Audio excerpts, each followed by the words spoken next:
In episode 157, which is the beginning of season 4 of the Data Diva Talks Privacy podcast, I speak with Kimberly Emiru, who is the Vice President of Privacy at Sony Pictures Entertainment.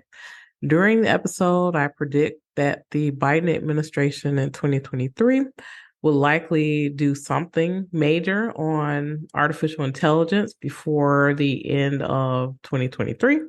And on October 30th, 2023, the Biden administration actually put out a executive order. It's quite extensive, called the Executive Order on Safe, Secure, and Trustworthy Artificial Intelligence. There's quite a bit in this executive order around privacy, which I'll be speaking about in the months and days ahead. Enjoy the show.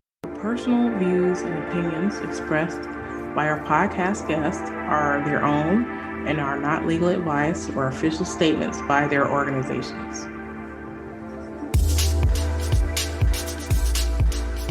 Hello, my name is Debbie Reynolds. They call me the Data Diva. This is the Data Diva Talks Privacy podcast, where we discuss data privacy issues with industry leaders around the world with information that businesses need to know now. I have a very special guest on the show, Kim Emiru. She is the Vice President of Privacy at Sony Pictures Entertainment. Welcome. Hi. Thank you, Debbie. Hi, everyone. Great to be here. Yeah. Well, this is a great story of how we got to know each other. So I got to know you at your previous privacy job. You had reached out to me and we started doing some networking.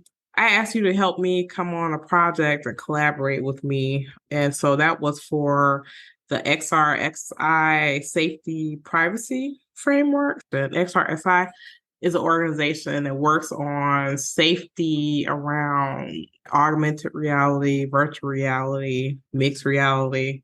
This is kind of before people went crazy about the metaverse, right? I think. Yeah, I think it was probably... So yeah, it was before that, I remember. And you were so amazing. So the part of that program that I ran was compliance. So we mapped like almost every imaginable, conceivable privacy law against that framework. And, you know, the interesting thing was that in those experiences, data is being collected that was never collected before. So there were gaps there, like in regulation, because regulators had not really thought about some of these things. And maybe the AI, the hot thing about AI now, is going to fill some of those gaps. But I really appreciated all your work. You were super sweet and very smart, very diligent. Sony got you before I did. It was a really great project to be a part of. And I think one of the things that I've tried to do more so later in my career is reach out to people that I see working on privacy that are interesting. And then it opens you up to so many different doors that, you know, that was not an area that my prior company ever dealt with or I would have come across. And it still gave me the experience to apply skills that I had in a new part of privacy that at the time was still cutting edge. So it was great. Yeah, it was fantastic. Well, you're such a sweet, nice, smart person. So I'm really proud of you, what you're doing at Sony. And it's like, oh my God, I'm so excited when I saw you go over there. I was really happy. Tell me, you know, for people listening, they probably want to know, how do I get like Kim? How do I manufacture my career to move into these higher level executive positions? So tell me about your trajectory. How did you get where you are now? Well, I started in privacy through my law school kind of summer internship programs. Summer of my 2 year, I interned at the Department of Health and Human Services Office for Civil Rights doing HIPAA breach investigation. And that was kind of where I cut my teeth at looking at a lot of privacy regulations and how they impact people. So looking at it from regulator standpoint and the impact and complaint investigation and what breach really meant. That allowed me to stay on after my law school. After I finished law school, I stayed there for another 2 years. And that was when high tech was about to start getting enforced. And that became a really big deal for non-traditional entities that would be considered business associates. So there are a ton of activity around how to get compliant with high tech as a business associate. So I started attending some of those CLEs and learned about whole different sector and how regulations can impact industry. I made my way to Workday at that time and again did privacy compliance, but more of a end compliance work on not just HIPAA, which was my area of expertise, but all other regulations that can impact companies. And I just worked, I think the key for my role getting to where I am today, and I think there's still a ton for me to learn and do, but it is about being open to opportunities and not shying away from a challenge and putting yourself out there and just knowing that there is still things that you can learn as a privacy professional, as a lawyer. There's a ton to do out there. So my career trajectory has just been a combination of being available for the opportunity, but also showing that you will work and grind and learn. And I think people will open up doors for you. I think that's true. I'd also want to talk to you about, obviously, you're not this way. I meet a lot of women who are afraid to go for these higher positions for some reason. What are your thoughts about that? Absolutely. I mean, I think you see that all the time, especially minorities tend to, even if you do go for the positions, you may not necessarily be considered or, have the same opportunities. So I probably learned this later in my career than I would have liked, but applying the standard of, even if I think I have a slight chance, I'm going to shoot my shot and see. Of course, you need to prove that you can do the work, but don't limit yourself or don't exclude yourself from the process. Let other people weed you out. Don't do it yourself. Yeah, I think that's a lesson that all of us have to learn. Yeah. Right. I think a lot of people have imposter syndrome and they think, oh, I couldn't do this job or whatever. Then you have someone else who really is not qualified, as qualified as you are, and they get the job because they have more confidence to totally go there. Let's talk about just learning. I feel like privacy is an area where you're constantly learning. So you're not ever, it's not like, okay, I'm king of the hill. I know everything about privacy and then I can just do my job and not read or not learn, not research. So tell me about that learning part of privacy. That's one of the best things about being in privacy, I feel like, is the continuous challenge that it presents for you. You may have better knowledge in one area, but again, it's not going to be, I know everything in this space. And there's going to be areas where you need to consistently improve. And that for me is the technology side, how the law applies to the technology piece. That's the continuous challenge that I normally face. And then it's the ability to relate what you know about the law to people, because you're not always interacting with the same type of people or the same roles. And so being able to communicate that as well. The law is evolving all over. And so you may know when I first started out, I had a pretty good understanding of HIPAA because that was my area, but that quickly changes and the way it's applied and the way you apply it to the business that you're in changes. So it's again, being open is a critical component of being in the privacy role, is open to being challenged, open to learning and relearning. Yeah, you mentioned something I think is really, really key. And people that I know that work in corporations and privacy, the ones that are successful, they have a deep understanding of the business and they know how the law or technology apply to what they're working on, as opposed to having a very narrow mindset, like this is the law, and you all have to come over to my way of thinking, as opposed to the fact that businesses are in business to do business.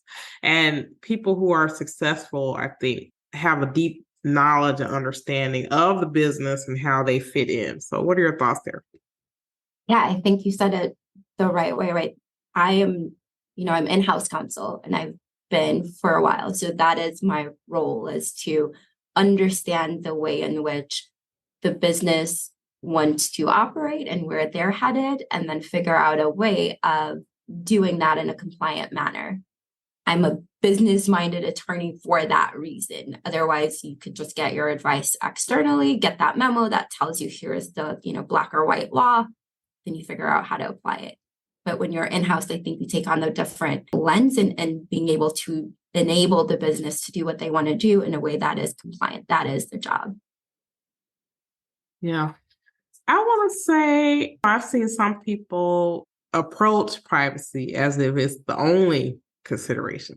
So it's like, here's my advice, and if you don't take my advice, like you're terrible and different things like that. Privacy is a component of business, right? So companies make choices, and you as a privacy person aren't like the king of business choices, right? Yeah. But I think our role is to always lay out the facts, understand the business, understand how it applies, make a recommendation, but then the business really makes the decision. What are your thoughts? Oh, absolutely. I think every business has a mission and goals that they're trying to accomplish. And so it's figuring out how you can be part of that. And it's a set of considerations. It's never just privacy. It's never just security. There are various other corporate functions that you can name and say it's never just about tax. There are just a multitude of things that need to be on the table for a decision to be made. You are weighing that risk, and the ultimate decision maker may be different at every company, but you need to be able to inform them of the position that you have from a privacy perspective. And they weigh that versus every other consideration they have. And so it would make our jobs a lot easier, of course, if we say, here's the privacy consideration, and this is the only thing that needs to be on the table, but that's never the reality. That's just not it. So it's important to keep that in mind to be successful, because you need to persuade in some cases for things to get done. And we're salesmen for some of these pieces. Oh, I hadn't thought about that. Yeah. You're influencing internally. Yeah. Yeah, exactly. Some are going to be easier, and others need to put in the work to influence and make sure that the decision that's reached is one that you think is the best decision from the privacy perspective. But knowing that that may not be the case, and I think, not speaking for any particular company that I've worked for, what I can say is I look at my job as being able to provide information that allows the right stakeholders to make the right decisions. And so if I think particularly if one of those considerations is here's the law and here's the fines, great, that's what you present. But it's better to approach the job from a perspective of not here's the fine if something goes wrong, but like here are all the benefits of doing this in a way that considers privacy first. That's great insight for anyone in a job or trying to go into that area in-house. Let's talk about just privacy globally. I think to me, I've had experience in multinational corporations for longer than I can admit. But the exciting thing about privacy and data protection for me is to see all the developments in the different countries. And especially when you're working with multinationals, you have to understand that not every country or every region or jurisdiction, they don't think of privacy the same. So I actually had a chat with someone today from Mumbai, and they were saying sometimes people come to India and they have this very Western view of privacy, right? But as you know, they have a new data protection law. But, he was saying you have to consider the culture of whatever society that you're working in, right? So that's very important in order to make people feel like you have respect for them as people, but then also understanding why privacy is very important to them. What are your thoughts? Yeah, absolutely. I think it's understanding kind of the emphasis of the law and the legislative history is helpful for that reason, is to see what was the intent in coming up with this law or drafting it in this way, because it will, I think, shed light on potentially how it might be regulated, but also who it impacts. And one of the things that I'm seeing more recently is just the activity in the continent that I'm from. I'm Ethiopian, so I'm seeing a ton of activity in Africa in particular about data protection regulations, and some have been in place for a while, others are up and coming. And it's really exciting to see that, just because I think data privacy is an important consideration as for any culture, but the way in which you would expect, I think individual expectations in the US for data privacy are very different than what Ethiopians may consider for themselves as an important factor, right? And I think the priorities are also very different for each jurisdiction, each culture. So having that in mind when you implement a program or implement a law is really critical. That's true. That's true. I know I have friends in Africa, and almost everyone I know in Africa, they use WhatsApp, right? Yeah. And so that's just the way it is. Yeah. So if I want to talk with my friends in Africa, I use WhatsApp, right? And so some people are like, well, you shouldn't use WhatsApp, or you shouldn't use this or that. I'm like, there are some cultural components here that you may be missing if you don't understand that culture. So that's just the way it is, right? Yeah, exactly. And I think this is even more important when companies have internal policies. It's like, okay, well, does this policy actually fit to be a standardized policy across the board? Or do you need to deviate based on who the population that the policy applies to? Let's talk a bit about diversity and privacy, right? So, I mean, we could just talk about diversity, period. Yeah. Not just diversity, privacy. So I've been for many years, a lot of times I'm the only chocolate person in rooms. I'm the only chocolate person on panels. It's just the way that it's been, right? So I get happy when I see more diverse people.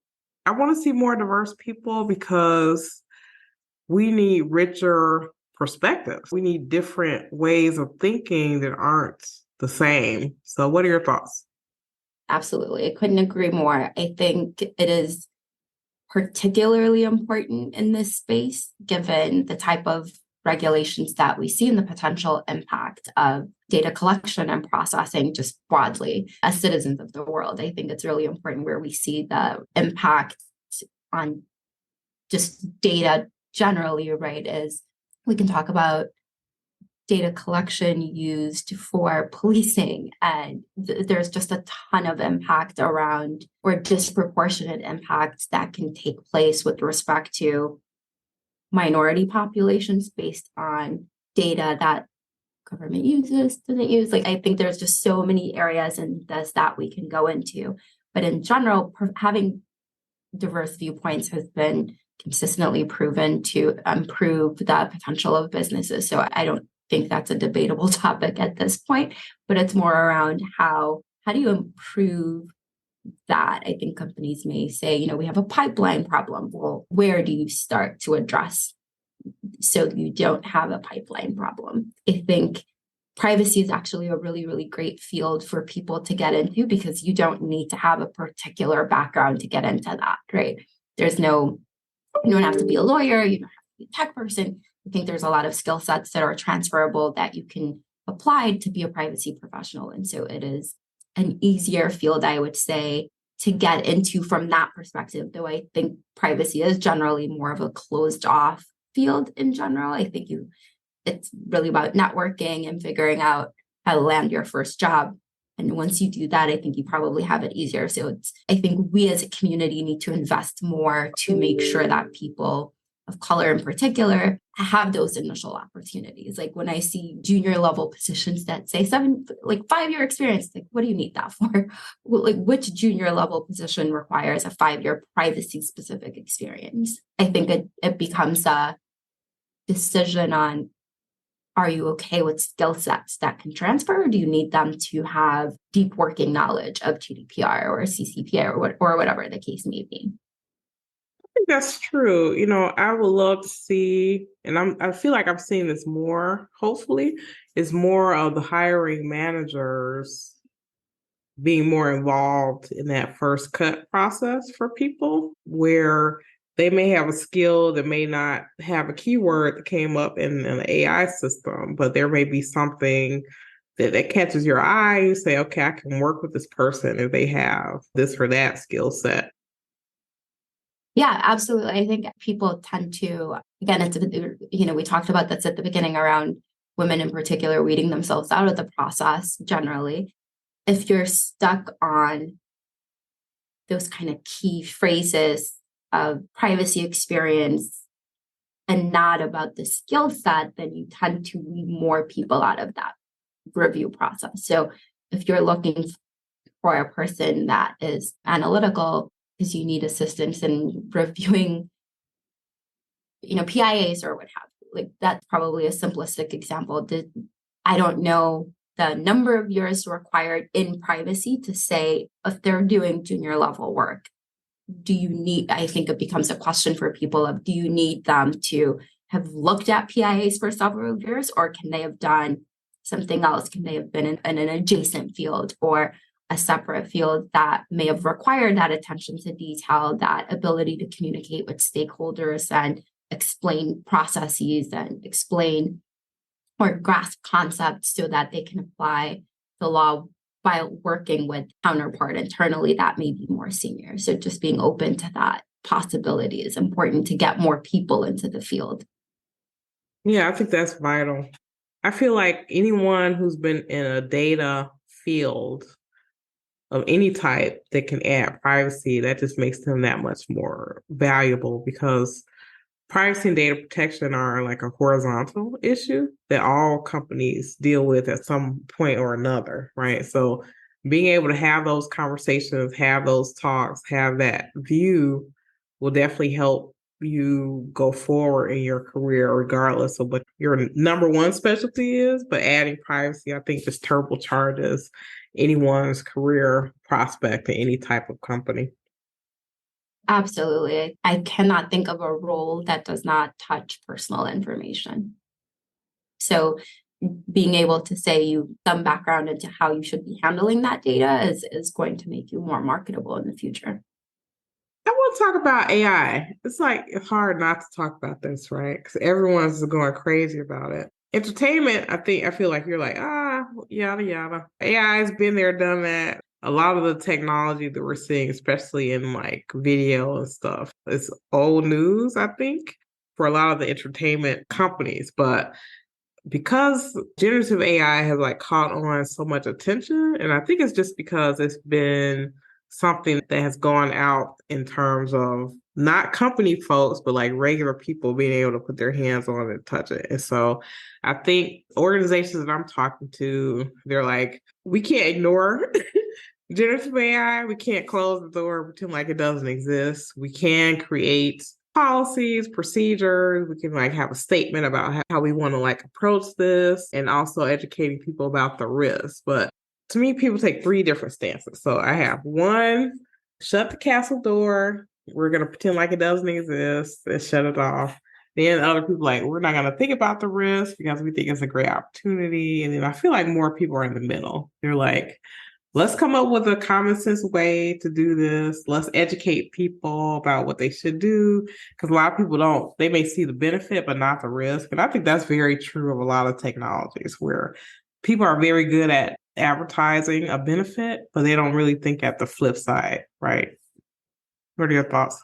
Obviously, I can't speak on anything from the perspective of my employer, but as an individual, I think with any new item, we've had a similar thing, and just recently around blockchain, that was like the big buzzword for a while, and then that kind of fizzled out, and we're now on Gen I. So I agree with you that I think the accessibility to individuals, being able to pop up Chat GPT and asking questions, that interaction has raised the profile, and also the capabilities embedded in the tool just have made this kind of at the forefront for everyday people.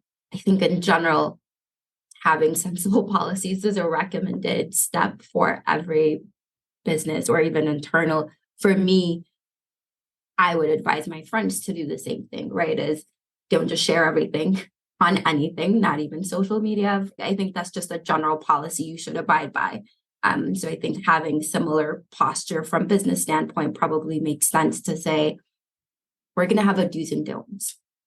We're going to have a clear don'ts, potential do's, until we figure out where this is. And having a realistic expectation of what your employee population is like is going to be helpful, right? I think it would be potentially a difficult position for a cutting edge technology company to say, don't use these technologies because that's what you're in the business of doing.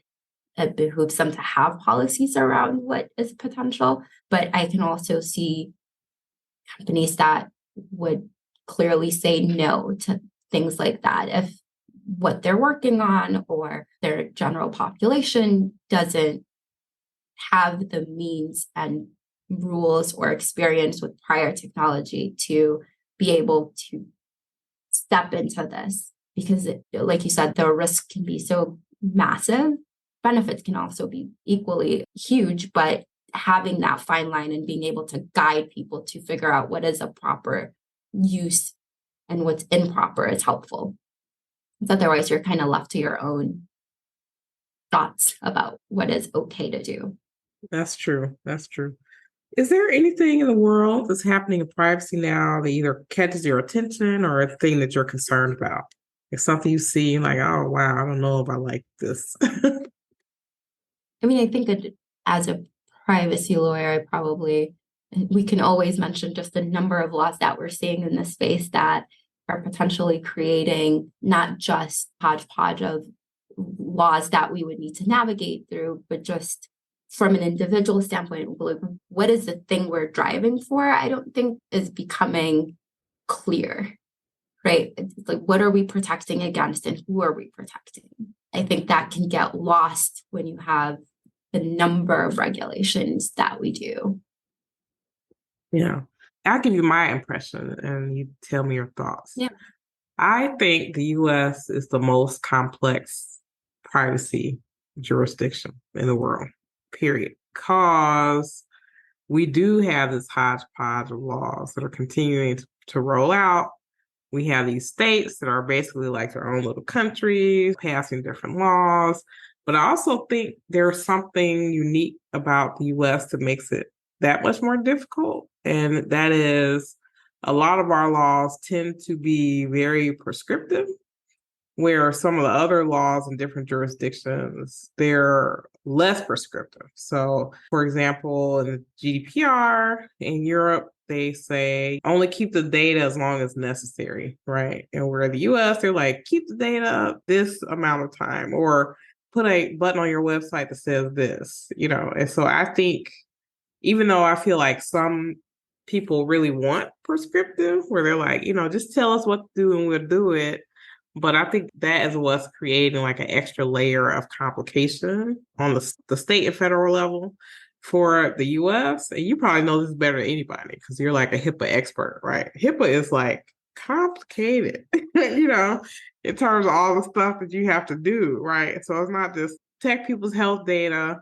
Like it's so many different policies or things you have to do. And it's like very complicated. It's like, I had someone talk to me today and they were like, just mention in passing, oh yeah, we want to be HIPAA compliant. I'm like, that's like putting like solve world peace on like a to-do list. It's like massive. You just don't understand. So what are your thoughts? I agree that I think that the complexity added is just the specificity required in some of them that may not necessarily align with what some other states or some other federal requirements are. So I do think it puts an additional layer of complication. The positive is that in general, like thematically, they're all pretty similar in terms of what the privacy principles are. The details create burdens that are, quite frankly, I'm not sure how small, medium enterprises can work through or navigate. And so again, the question to me is, what's the end goal? What are we trying to achieve? Because if we know these are so complex and require certain level of expertise or time that businesses don't have the capacity or the money to be able to implement, and they just don't do it, what have we achieved by just having the laws in the books? That's true. If you make it too complex, people just won't do it or do it badly. If the goal is to protect people, we should make it as easy as possible for businesses to do this. But I think there's a way of doing that without taking away from the substance of data protection as a principle. I think that has to be the focus if that is the intended goal. But then you sometimes have regulations that are really directed, at least seemingly directed as at certain types of businesses that end up impacting all other businesses in that space or broadly. So again, it becomes a question of how do we regulate certain industries? That's the goal without impacting every other business that may be operating in that space. I think you just made a good argument for why we need federal privacy legislation or regulation.